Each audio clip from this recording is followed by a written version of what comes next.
A very warm welcome to all of you. एक बार फिर दोबारा से आप सभी लोगों का स्वागत है और अभिनंदन है। आज हम लोग बैठने की व्यवस्था क्या अभ्यास प्रश्न भाग 5 करने वाले हैं, ठीक है, जिसके अंदर एग्जाम के पॉइंट ऑफ व्यू से बहुत ज्यादा इंपॉर्टेंट क्वेश्चंस हम लोग कहीं ना कहीं इसके अंदर सॉल्व करने वाले हैं, ठीक है।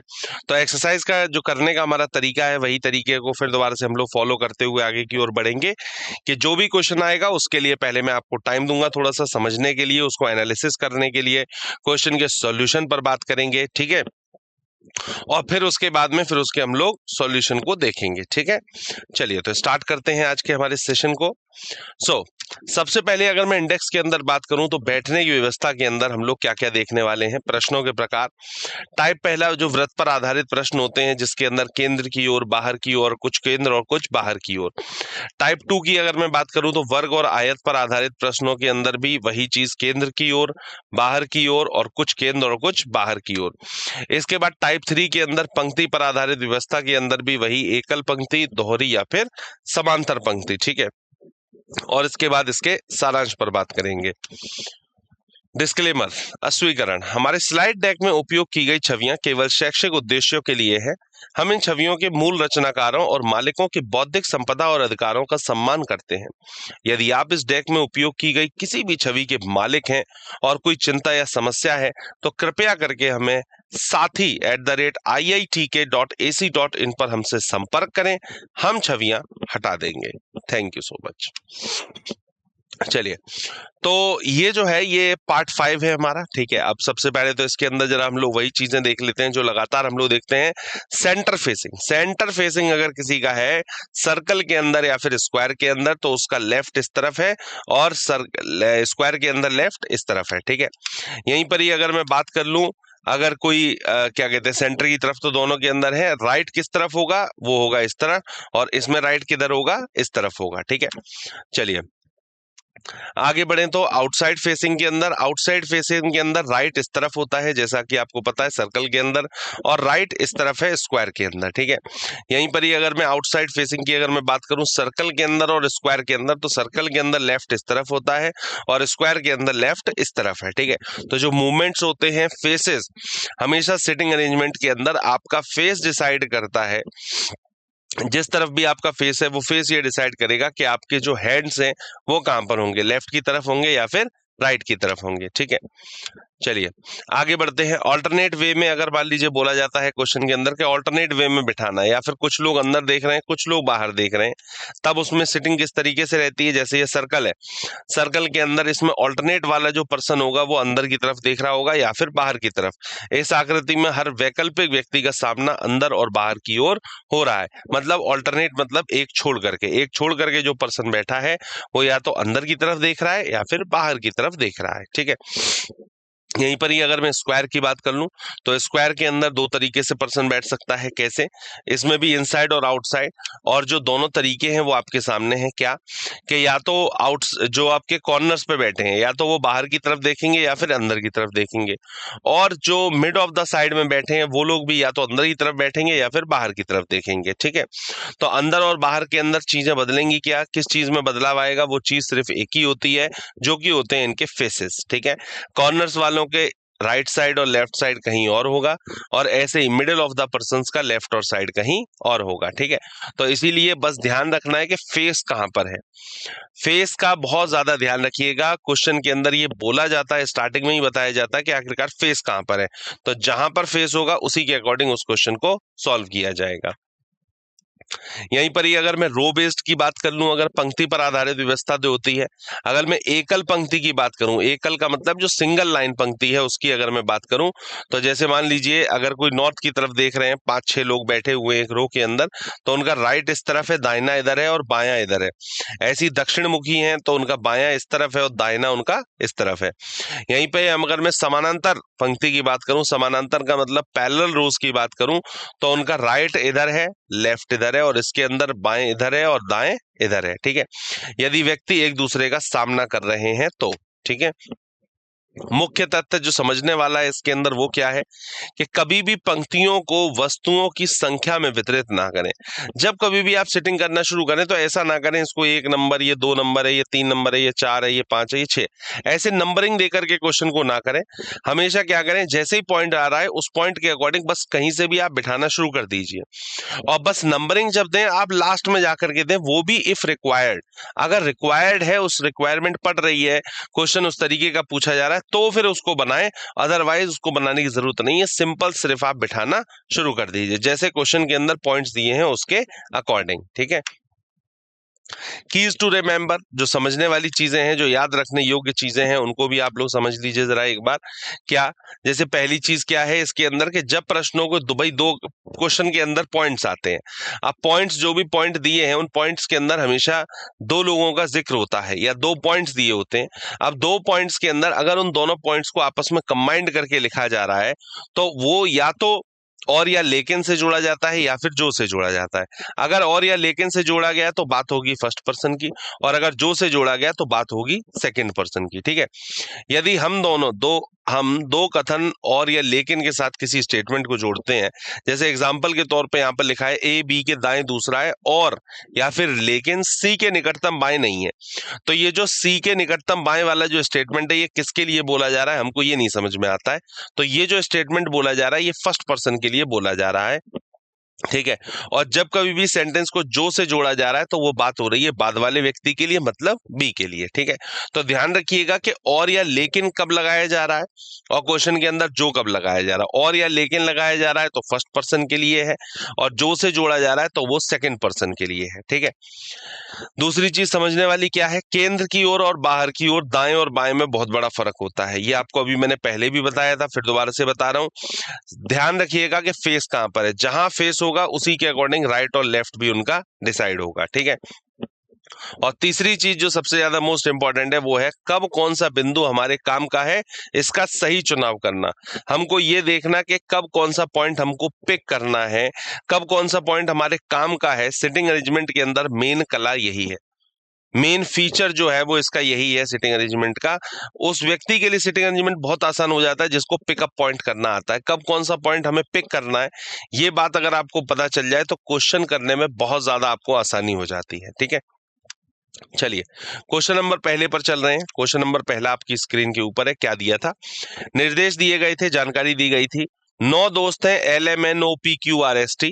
एक व्रत है, देखिए 9 है, ध्यान रखिएगा 8 नहीं है 9 है। एक व्रत के चारों ओर केंद्र की ओर मुख करके बैठे हैं, और इसके बाद 1 से लेकर के ये 6 तक के आपको क्या दिए हुए हैं, पॉइंट्स दिए हुए हैं, ठीक है। इन पॉइंट्स के आधार पे इन लोगों को बिठाना है, ठीक। अब पॉइंट्स में आपको ध्यान देना है कि कौन कौन से पॉइंट हमारे कब कौन सा पॉइंट काम का आ रहा है, उसी के अकॉर्डिंग क्वेश्चन का आंसर किया जाएगा, ठीक है। यहीं पर ही अगर मैं बात करूं, इसके बाद यहाँ पर ये कुछ ना कुछ क्वेश्चन पूछा गया है हमसे। क्वेश्चन पूछने के बाद यहाँ पर आपको ऑप्शंस दिए गए हैं, ठीक है, कि ये भाई ऑप्शन है, इनमें से कौन सा ऑप्शन इसका आपका सही होना चाहिए, ठीक है। तो क्वेश्चन को एक बार पढ़िए, थोड़ी सी डिटेल्ड स्टडी करिए एक बार, ठीक है। और पढ़ने के बाद में जब आप पढ़ लेंगे क्वेश्चन, उसके बाद फिर इसका एक डायग्राम बनाइए। डायग्राम में 9 लोगों को बिठाने की कोशिश करें, ठीक है। जितने भी लोग बैठ पाए, सारे बैठ पाए तो बहुत अच्छी बात है, कम बैठ पाए तो भी आप ट्राई जरूर करिए। तो क्वेश्चन को एनालिसिस करिए, सबसे पहली बात है क्वेश्चन को एनालिसिस करना। एनालिसिस का मतलब किस पॉइंट को हम लोग पहले पिक करें, कब कौन से पॉइंट का कनेक्शन किस पॉइंट के साथ में बैठ रहा है, ये चीज समझना सबसे ज्यादा जरूरी है।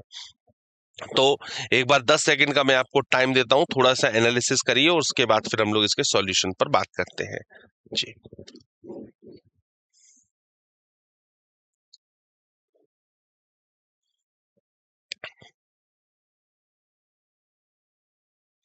चलिए आते हैं, बढ़ते हैं आगे की ओर कि क्या एग्जैक्टली क्वेश्चन के अंदर हो रहा है, ठीक है। इसके सॉल्यूशन पर हम लोग बात करते हैं।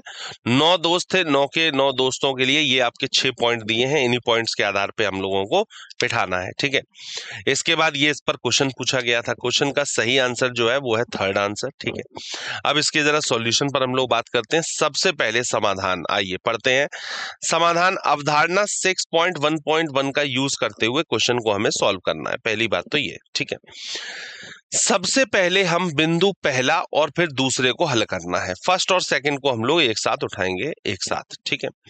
उसके बाद हमने देखा कि 3 स्थान है जहां n को रखा जा सकता है, इसलिए हमें आरेख पहला, दूसरा, तीसरा बनाना पड़ा है, ठीक है।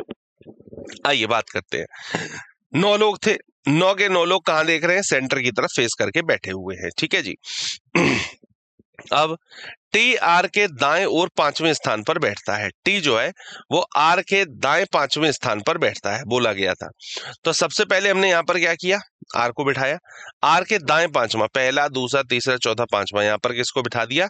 टी को बिठा दिया। तो टी आर के दाएं 5वें स्थान पर बैठता है, ठीक है। आगे बोला गया था एन आर या टी में किसी का निकटतम पड़ोसी नहीं है, ठीक है। एन जो था, एन जो है वो आर या टी में से किसी का भी निकटतम पड़ोसी नहीं बनेगा, ठीक है।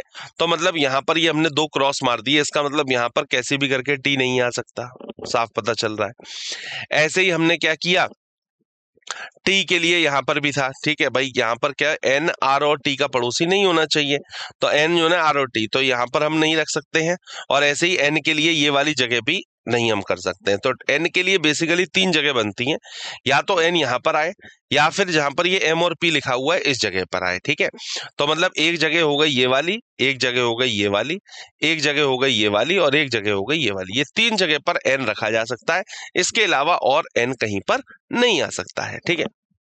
तो इसीलिए हमने क्या किया, हमने 3 आरेख बना लिए। 3 आरेख का मतलब फर्स्ट, सेकंड, थर्ड। अब फर्स्ट वाले के अंदर हमने एन को यहां पर रख दिया, सेकंड वाले के अंदर एन को हमने यहां पर रख दिया, आपने देखा, और थर्ड वाले के अंदर एन को हमने यहां पर रख दिया। क्योंकि हमारे पास कोई फिक्स पोजीशन नहीं थी एन की, इसलिए 3 जगह पर बैठ सकता था, तो तीनों जगह हमने कर दी है, ठीक है।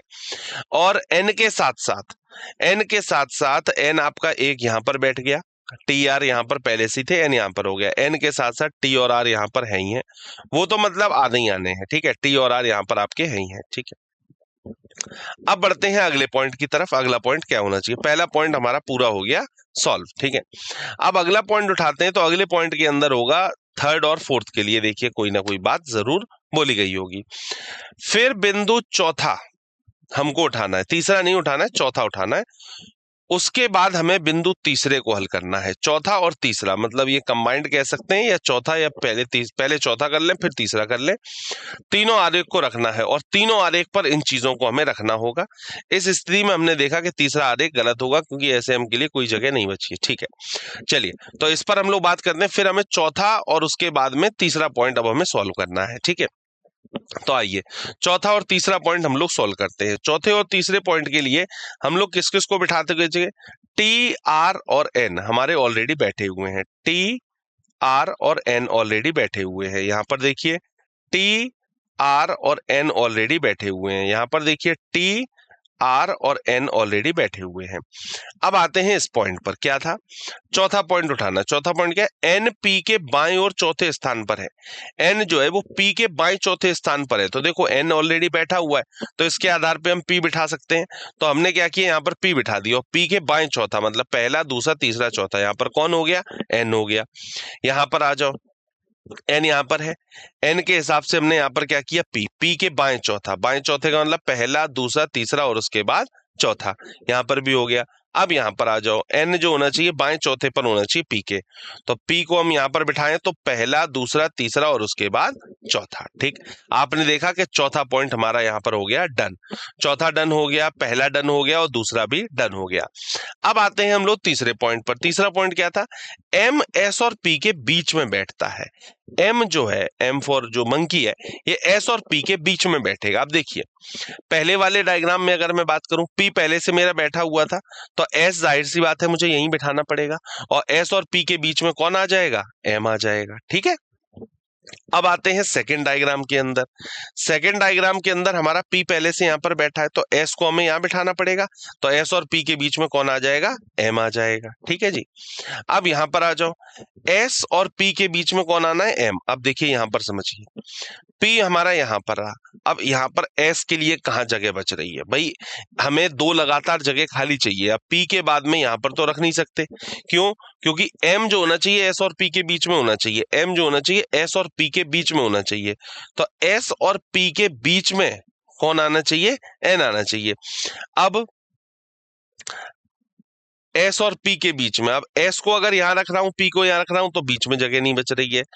यहां पर रख रहा हूं तो भी जगह नहीं बच रही है। इसका मतलब तीसरा वाला डायग्राम हमारा क्या है, बिल्कुल गलत है। इसीलिए हमने यहां पर इसको क्रॉस मार दिया और लिखा भी है कि इस स्थिति में हमने देखा कि तीसरा आरेख गलत होगा, क्योंकि एस और एम के लिए कोई जगह नहीं बच रही है। ठीक है, तो आपने देखा, इस आधार पे हमने डिसाइड कर लिया कि तीसरा वाला डायग्राम हमारा बिल्कुल गलत हो गया।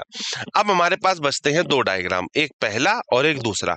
इन दोनों में से कोई ना कोई एक डायग्राम सही होगा, जो सही होगा वही हमारा करेक्ट आंसर बन जाएगा। ठीक है, चलिए आगे बढ़ते हैं। अब अगले पॉइंट में क्या आया, अगला पॉइंट पढ़ते हैं। अगले पॉइंट में हमने क्या किया, फर्स्ट हो गया हमारा, सेकंड हो गया, थर्ड हो गया, फोर्थ हो गया। अब आते हैं फिफ्थ पॉइंट पे। फिफ्थ पॉइंट में बोला गया था ओ क्यू के दाएं और दूसरे स्थान पर बैठा हुआ है। ओ जो है वो क्यू के दाएं दूसरे स्थान पर बैठता है। और एस के लिए क्या बोला गया था कि एस टी का निकटतम पड़ोसी नहीं है। एस जो होना चाहिए टी का निकटतम पड़ोसी नहीं होना चाहिए। देखिए, अब हम बिंदु चौथा लेते हैं और इस बिंदु को समाप्त करने के बाद हमने पहले आरेख को गलत किया। अब चौथा पॉइंट जरा एक बार उठाता है। एन पी के बाएं और चौथे स्थान पर था। एन जो था पी के बाएं चौथे स्थान पर था। ये हमने चौथा पॉइंट ऑलरेडी यहां पर हमने सॉल्व कर लिया। ठीक है, अब इसके बाद में नेक्स्ट क्या था, उसके बाद बिंदु 5 को हल करना है। तो हमने देखा कि दूसरा आरेख हमारे लिए अंतिम उत्तर मिल रहा है। ठीक है, अब आते हैं जरा एक बार चेक करते हैं। देखिए क्या, सबसे पहले हमने क्या किया था भाई, ये वाला डायग्राम गलत क्यों हुआ। टी आर और एन हमारे पहले बैठ चुके थे। देखिए, टी आर और एन ऑलरेडी पहले बैठ चुके थे। इसमें भी यही कर देते हैं, टी आर और एन हमारे ऑलरेडी बैठ चुके थे। इसमें भी यही कर देते हैं, टी आर और एन ऑलरेडी हमारे बैठे हुए हैं। ठीक है, तो फर्स्ट सेकंड पॉइंट हो गया था हमारा सॉल्व। थर्ड पॉइंट में क्या था, एम एस और पी के बीच में था। तो एम जो था वो एस और पी के बीच में था, तो ये यहां पर बिठा दिया। एम जो था वो एस और पी के बीच में था, तो हमने यहां पर कर दिया। ठीक है, और यहां पर एस और पी के लिए जगह नहीं बच रही थी, इसलिए ये वाला डायग्राम हमारा क्या हो गया था, गलत हो गया था। इस तीसरे के बाद में चौथा पॉइंट इसी के साथ में दिया था, एन पी के बाएं और चौथे स्थान पर है। एन जो है वो पी के बाएं चौथा, तो पी के बाएं चौथे पर एन है, ऐसे ही पी के बाएं चौथे पर कौन है, एन है। ये पॉइंट भी हमारा सॉल्व हो गया था। यहां तक ऑलरेडी हम लोग सारी चीजें कर चुके थे। अब हमको पांचवा और छठवां पॉइंट करना था। ठीक है, तो आपने देखा यहां पर क्या बोला गया कि ओ क्यू के दाएं और दूसरे स्थान पर है। ओ जो है वो क्यू के दाएं दूसरे स्थान पर बैठा हुआ है। ओ क्यू के, तो ओ क्यू के दाएं दूसरे स्थान पर है। एक चीज तो ये ध्यान रखनी है। दूसरा बोला गया था एस टी का निकटतम पड़ोसी नहीं होना चाहिए। अब देखिए, यहां पर अगर आप ध्यान से देखें तो एस टी का पड़ोसी ऑलरेडी बना हुआ है। हमने अभी कुछ सॉल्व नहीं किया है, हमने सिर्फ सिक्स्थ पॉइंट को उठाया और आपने देखा कि यहां पर ये एस और टी का पड़ोसी बन रहा है, और यहां पर सिक्स्थ पॉइंट के अकॉर्डिंग ये पड़ोसी इसका नहीं बनना चाहिए था। तो इसलिए यहां पर फर्स्ट वाला डायग्राम हो जाता है गलत। थर्ड डायग्राम ऑलरेडी हमारा गलत हो गया था, तो बचा कौन सा, सेकंड डायग्राम। केवल सेकंड डायग्राम ऐसा है जो हमारा बिल्कुल सही चल रहा है। अब सेकंड डायग्राम में तीन प्लेसेस खाली थी, एक ये और एक ये। इसमें ये बोला गया था कि एस टी का पड़ोसी नहीं होना चाहिए, तो एस हमारा टी दूर दूर तक पड़ोसी नहीं है, तो ये तो पॉइंट यहां हो गया। अब आते हैं फिफ्थ पॉइंट पर, जिसके अकॉर्डिंग हमारा पूरा क्वेश्चन सॉल्व हो जाएगा। फिफ्थ पॉइंट ये था कि ओ क्यू के दाएं और दूसरे स्थान पर बैठता है। ओ जो है क्यू के दाएं दूसरा, अब देखो क्यू हमको क्या करना पड़ेगा, यहां बैठाना पड़ेगा क्यू, तभी तो क्यू के दाएं दूसरे पर कौन बैठेगा, ओ, क्योंकि यही दो तीन जगह हमारे पास खाली है। यहां पर बैठा नहीं सकते क्योंकि यहां पर ये इमीडिएट पड़ोसी हो जाएंगे। ठीक, 8 के 8 लोग बैठ गए, केवल एक जगह बची है। जो जगह बची है वो उस पर्सन को देंगे जो कि हमारा 9वां आदमी है, और 9वां कौन है, 9वां है हमारा एल। तो एल को हमने इस जगह पर क्या कर दिया है, प्लेस कर दिया है। ठीक, तो ये सेकंड डायग्राम जो है वो हमारा बिल्कुल ठीक है। फर्स्ट डायग्राम आपने देखा कि किस तरीके से कैंसिल हुआ, और फिर आपने देखा थर्ड डायग्राम भी कैसे कैंसिल। थर्ड डायग्राम तो शुरुआत में ही कैंसिल हो गया था, सिर्फ हमारे सेकंड पॉइंट जैसी हमने पढ़ा था उसी के अकॉर्डिंग, और फिर उसके बाद में फर्स्ट डायग्राम आगे जाकर के कैंसिल हो गया। फाइनल डायग्राम हमारा जो निकल के आया वो सेकंड डायग्राम हमारा सही है। तो second diagram is our final answer. अब देखते हैं कि इसके अकॉर्डिंग क्या हमसे पूछना चाह रहे हैं। अब सवाल है कि यदि सभी 9 दोस्तों को एल से शुरू करके वामाव्रत दिशा में वर्णानुक्रम में बिठाया जाए तो कितने लोगों की स्थिति अपरिवर्तित रहेगी एल को छोड़ करके। मतलब कि एल से घुमाना है हमें, स्टार्ट करना, और एल से घुमाते हुए इन सभी लोगों को बिठाना है, और ये देखना है कि कौन से कितने लोग ऐसे हैं जिनकी स्थिति वहीं की वहीं रहेगी, और एल को छोड़ करके, एल को काउंट उसके अंदर हमें नहीं करना है, ठीक है। चलिए, तो देखिए एल से शुरू करते हैं, वामाव्रत मतलब क्लॉकवाइज, घड़ी की दिशा में घुमाना है। एल एम एन, तो देखिए एक तो यही हो गया, M N O P Q R S T, एक टी हो गया, दो हो गए। तो और टी के बाद वापस क्या आ गया, एल आ गया। तो आपने देखे यहाँ पर दो सेट बन रहे हैं, एक बनता है एल से एन में, एन में कोई चेंज नहीं है, और एक टी में कोई चेंज नहीं है, ठीक है। तो वामाव्रत दिशा में दोस्तों को व्यवस्थित करने पर एन और टी, ये दो लोग ऐसे हैं जिनकी स्थिति आपस में नहीं चेंज होने वाली है, ठीक है।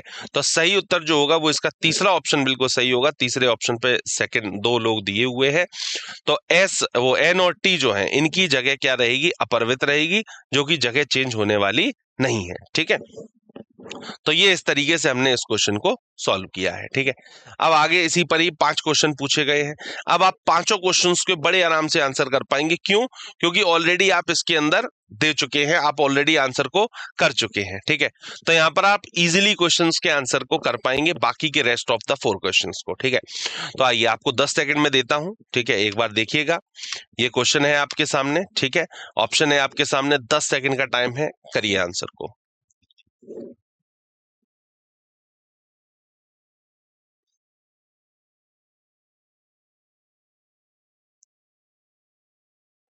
चलिए, पूछा गया था एम के दाएं दूसरे स्थान पर कौन है, ठीक है। तो देखिए एम के दाएं दूसरा कौन है, एम के दाएं दूसरे पर अगर मैं बात करूं, तो एम के दाएं दूसरे पर कौन बैठता है, एम के दाएं दूसरा, एम के दाएं दूसरे पर अगर मैं देखूं तो यहां पर आर बैठा हुआ है, तो आर एम के दाएं दूसरे स्थान पर है। तो इसका मतलब फर्स्ट ऑप्शन जो है वो इसके लिए बिल्कुल सही है, परफेक्ट आंसर है, राइट आंसर है, ठीक है। चलिए, अगला क्वेश्चन आ रहा है, तीसरा नंबर क्वेश्चन आपकी स्क्रीन के ऊपर है। सॉल्यूशन ऑलरेडी आप कर चुके हैं, सीधे तौर पे आप आंसर कर सकते हैं। डायग्राम देखिए, डायग्राम से सीधे आंसर करिए, ठीक है। 10 सेकंड है आपके पास।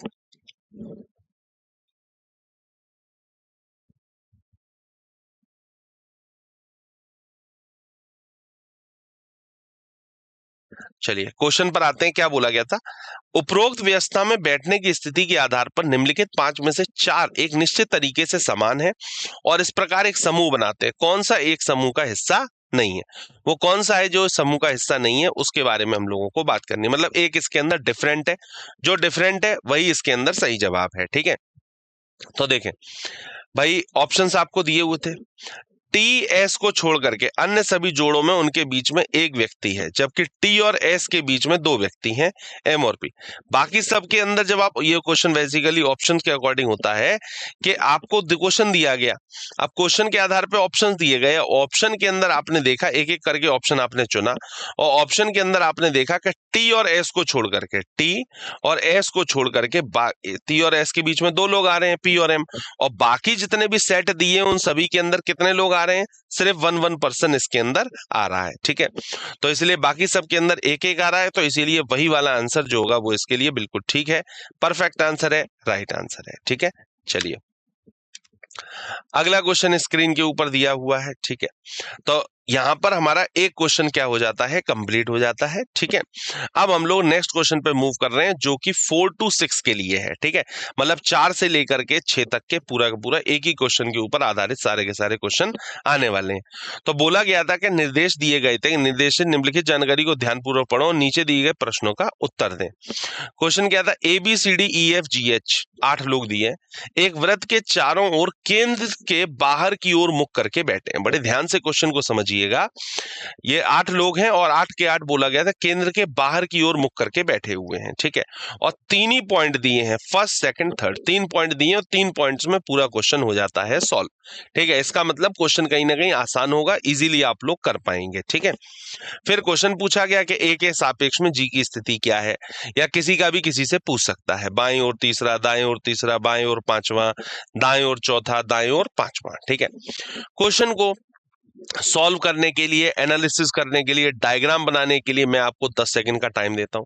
थोड़ा सा क्वेश्चन को समझिए एक बार, ठीक है, सॉल्यूशन करिए इसका, फिर उसके बाद हम लोग इसका परफेक्ट सॉल्यूशन करेंगे, ठीक है।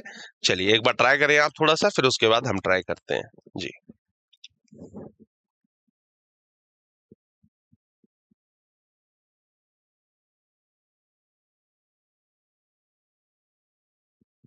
चलिए, आइए क्वेश्चन पर हम लोग बात करते हैं, सॉल्यूशन पर बात करते हैं। देखिए टोटल आपके 3 पॉइंट्स दिए थे, तीनों के तीनों पॉइंट ये रहे, ठीक है। ए के सापेक्ष में जी की स्थिति इसके अंदर पूछी जा रही है, ठीक है। सही उत्तर जो है वो है चौथा आंसर। अब ये देखते हैं कि ये सही चौथा है तो वो क्यों है, ठीक है। तो देखें समाधान, अवधारणा 6.1.2 का यूज करते हुए पहली बात तो क्वेश्चन को करना है, ठीक है। 6.1.2 का यूज करते हुए क्वेश्चन को सॉल्व किया जाएगा, ठीक है। इस प्रश्न को हल करने के लिए हमें निम्नलिखित बिंदुओं को चुनना होगा, पहला, दूसरा और उसके बाद तीसरा। जो 3 पॉइंट है इन्हीं 3 पॉइंट्स के आधार पे होगा, और तीनों पॉइंट्स का जो सीक्वेंस रहेगा वो कुछ इसी सीक्वेंस में होगा, पहले पहला पॉइंट, फिर दूसरा पॉइंट और उसके बाद तीसरा पॉइंट। तीनों पॉइंट्स को एक एक करके सॉल्व कर लेना है, अपने आप हमारे पास हमारा आंसर आ जाएगा। तो सबसे पहले हम लोग उठाते हैं पहला पॉइंट। पहला पॉइंट क्या था कि एफ ए के दाएं ओर दूसरा और सी के बाएं ओर तीसरा है, ठीक है। तो आइए स्टार्ट करते हैं। एफ ए के दाएं ओर दूसरा, तो बाहर की तरफ सभी लोग देख रहे थे, पहले हमने डायग्राम बना लिया, यहां पर सबसे पहले बिठाया ए को। अब बोला गया था एफ जो है वो ए के दाएं ओर दूसरे स्थान पर बैठता है, तो ए के दाएं दूसरे पर कौन बैठा, एफ बैठा। और सी के बाएं ओर तीसरा है, और से सेंटेंस को जोड़ा गया, और सी के ओर बाएं ओर तीसरा है, तो सी को मैं यहां बैठाऊंगा, सी के क्या हो जाएगा, ये बाएं ओर तीसरे स्थान पर हो जाएगा। तो एफ ए के दाएं दूसरा, ये एफ के लिए पूरा पॉइंट बोला जा रहा है कि एफ जो है वो ए के तो दाएं दूसरा बैठा है और सी के बाएं ओर तीसरा बैठा हुआ है। ये साफ पहले पॉइंट के अंदर आपको बता दिया गया है, ठीक है। तो मुझे लगता है पहले पॉइंट के अकॉर्डिंग पहला वाला डायग्राम आपको बिल्कुल क्लियर हो गया होगा, ठीक। आगे बढ़ते हैं। अगला पॉइंट बोला गया था बी सी के बाएं ओर दूसरा और एच के दाएं ओर चौथा है, ठीक है। तो बी जो है वो सी के बाएं ओर दूसरा, तो सी के बाएं ओर दूसरा, सी हमारा, अच्छा फर्स्ट से सेकंड डायग्राम में पहले तो ये हम लोग कर लेते हैं कि कौन कौन से लोग हमारे ऑलरेडी पहले डायग्राम में आ चुके हैं। आपने देखा ए हमारा आ चुका था, एफ भी पहले ही आ चुका था और सी भी पहले वाले डायग्राम में आ चुका, तो पहले तो हमने उनको सर्कल कर लिया। अब नए लोगों को बिठाते हैं, क्या कि बी सी के बाएं ओर दूसरा है, तो बी जो है वो सी के बाएं ओर दूसरा, तो सी ऑलरेडी हमारा बैठा हुआ है, तो सी के अकॉर्डिंग हम बी को बिठा देंगे। सी जो है उसके बाएं दूसरे स्थान पर कौन बैठेगा, बी बैठेगा। और एच के दाएं ओर चौथा है, अब एच के दाएं ओर चौथा है, इसका मतलब बी के जस्ट सामने कौन बैठेगा, एच बैठेगा। अब जस्ट सामने हमने ये कैसे डिसाइड कर लिया, मैंने आपको शॉर्ट ट्रिक समझाई थी कि अगर मान लीजिए सर्कल के अंदर 8 लोग बैठे हुए, 8 पर्संस बैठे, और किसी के 4 टू द लेफ्ट या 4 टू द राइट की बात हो रही है, मतलब बाएं चौथा या दाएं चौथे शब्द का इस्तेमाल किया जा रहा है, इसका मतलब वो दोनों लोग आमने सामने होंगे। यहीं पर ही किसी सर्कल के अंदर अगर मान लीजिए 6 लोग बैठे हुए हैं और 6 लोगों के अंदर दाएं तीसरा या बाएं तीसरे शब्द का यूज किया जा रहा है, मतलब थर्ड टू द लेफ्ट या थर्ड टू द राइट शब्द का यूज किया जा रहा है, इसका मतलब वो पर्सन आमने सामने बैठेंगे। तो यही चीज बिल्कुल सेम आपको यहां पर बताई गई है कि बी इसके जस्ट सामने हमने क्यों बिठा दिया, क्योंकि वो उसके क्या था, दाएं और चौथे स्थान पर बैठा हुआ था। तो यहां पर हो जाता है हमारा सेकंड पॉइंट।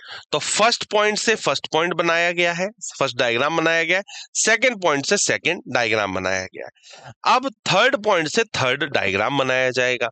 अब थर्ड डायग्राम बनाने के लिए आप देखिए कि 2 पॉइंट से आपके कितने लोग आ चुके हैं ऑलरेडी, 1 2 3 4 5, 5 लोग ऑलरेडी आ चुके हैं।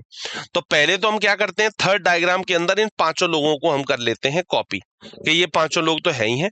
उसके बाद थर्ड के अकॉर्डिंग और जो भी लोग बैठेंगे उसके अकॉर्डिंग हम बिठा लेंगे, ठीक है। तो आते हैं तीसरे पॉइंट पर कि तीसरा क्या है, देखते हैं।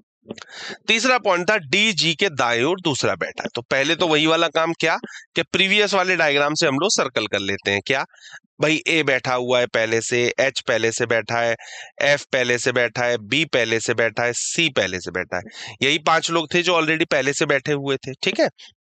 अब आते हैं डी जी के दाएं ओर दूसरा है, डी जो है वो जी के दाएं ओर दूसरा है। अब आप ये देखिए कि 5 लोग ऑलरेडी आपके आ चुके हैं डायग्राम में, केवल आपके पास 3 ही प्लेसेस खाली हैं, उन्हीं तीनों प्लेसेस में आपको काम चलाना है और डी और जी को बिठाना है।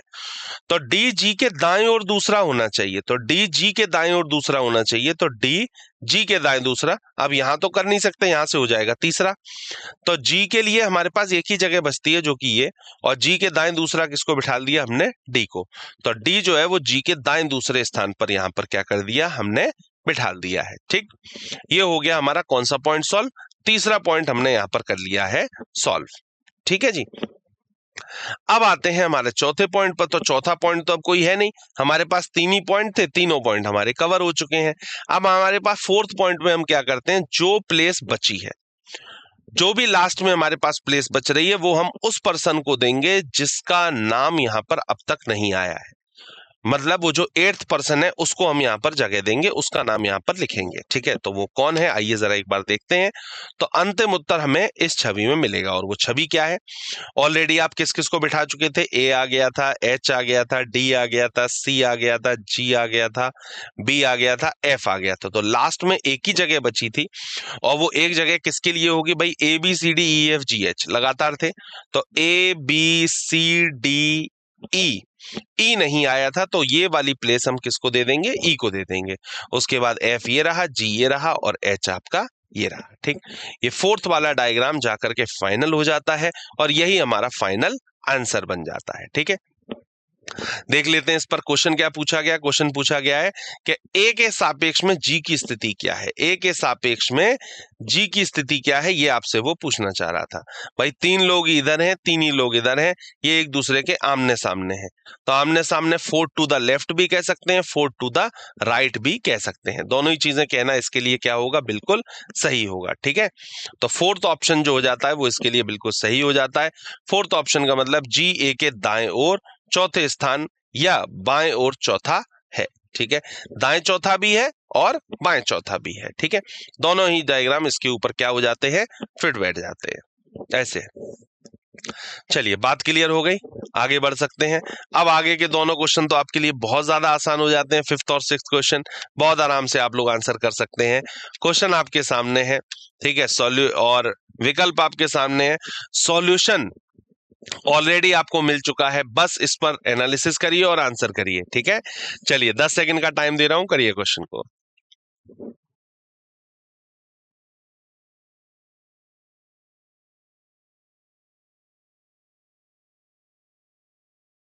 बहुत बढ़िया, देखिए बोला गया था निम्नलिखित में से किस संयोजन में तीसरा व्यक्ति पहले और दूसरे व्यक्ति के बीच में बैठा है। ठीक है, ऑप्शंस दिए गए हैं पांचों, B G C, E F B, D A H, A E F और उसके बाद जी सी डी। ठीक है, आइए इसके सॉल्यूशन पर हम लोग बात कर लेते हैं। सॉल्यूशन ऑलरेडी हम लोग कर चुके हैं। ठीक है, अब फाइनल आंसर की तरफ इसमें बढ़ते हैं कि फाइनल आंसर क्या होना चाहिए। ठीक है, तो क्या बोला गया था, ऑप्शंस आपके सामने थे, ऑप्शन के अकॉर्डिंग क्वेश्चन को किया जाएगा, और आप ये देखेंगे कि एच जो है वो डी और ई के बीच में बैठा है। ठीक है, एच जो है वो डी और ए के क्या बैठा हुआ है, बीच में बैठा है। डी और ए के बीच में कौन बैठा हुआ है, एच बैठा हुआ है। ठीक है, इसका मतलब सही आंसर जो हो जाता है वो थर्ड ऑप्शन हो जाता है। थर्ड ऑप्शन इसके लिए परफेक्ट आंसर है, राइट आंसर है। थर्ड ऑप्शन एकदम सही जवाब, बिल्कुल परफेक्ट आंसर। ठीक है, चलिए अगला क्वेश्चन 6th क्वेश्चन आया है। ठीक है, 6th क्वेश्चन के अंदर क्वेश्चन वही है, इंस्ट्रक्शंस वही हैं, दिए हुए हैं ऑलरेडी आपको। 6th क्वेश्चन में पूछा गया था बी के बाएं ओर तीसरा कौन बैठा हुआ है। ठीक है, ऑप्शंस दिए गए हैं, ई है, एच है, एफ है, डेटा पर्याप्त है, या इनमें से कोई नहीं है। ठीक है, डायग्राम आपके सामने है, फटाफट से जल्दी से आंसर करेंगे, एक बार देख लीजिए जी।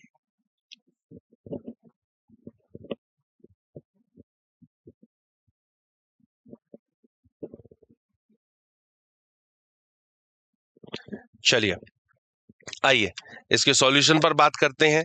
सॉल्यूशन ऑलरेडी हम लोग इसके अंदर ऑलरेडी कर चुके हैं। ठीक है, और सीधे हम लोग इसके आंसर की तरफ चलेंगे कि क्वेश्चन हमसे क्या पूछ रहा था, बी के बाएं ओर तीसरा कौन है, बी के बाएं ओर तीसरा कौन है। ठीक है, तो ए जो है वो बी के बाएं ओर तीसरा बैठा है, बी के बाएं ओर तीसरे स्थान पर कौन बैठा हुआ है, ए बैठा हुआ है, तो यही इसके लिए सही जवाब है। और जो किस पे दिया है, 5th ऑप्शन, मतलब नन ऑफ दी, ए किसी भी ऑप्शन में नहीं दिया था, इसीलिए हमने किसको टिक किया है, last option none of these को ऑप्शन किया है। नन ऑफ दीज इसके लिए बिल्कुल सही है, परफेक्ट आंसर है, राइट आंसर है। ठीक है, तो मैं ये मान सकता हूं कहीं ना कहीं कि आज के दोनों क्वेश्चन आपको इस एक्सरसाइज के अंदर, जो 2 क्वेश्चन आपको करवाए गए पार्ट 5 के अंदर, वो दोनों ही क्वेश्चन आपको बिल्कुल क्लियर हो गए होंगे।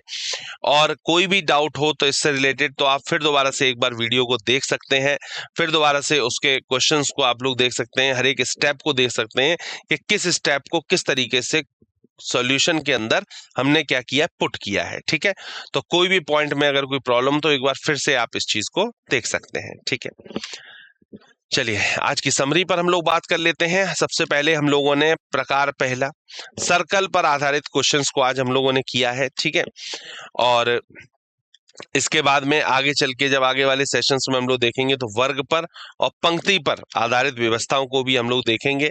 पंक्ति में वही दोनों, एक एकल पंक्ति और एक दोहरी पंक्ति, ऐसे ही वर्ग और आयतकार में, और ऐसे ही सर्कल बेस्ड क्वेश्चन को भी लगातार हम लोग देख रहे हैं और इसी तरीके से आगे करते रहेंगे क्वेश्चंस को। ठीक है, चलिए मुलाकात होती है आगे के सेशंस में, तब तक के लिए थैंक यू सो मच।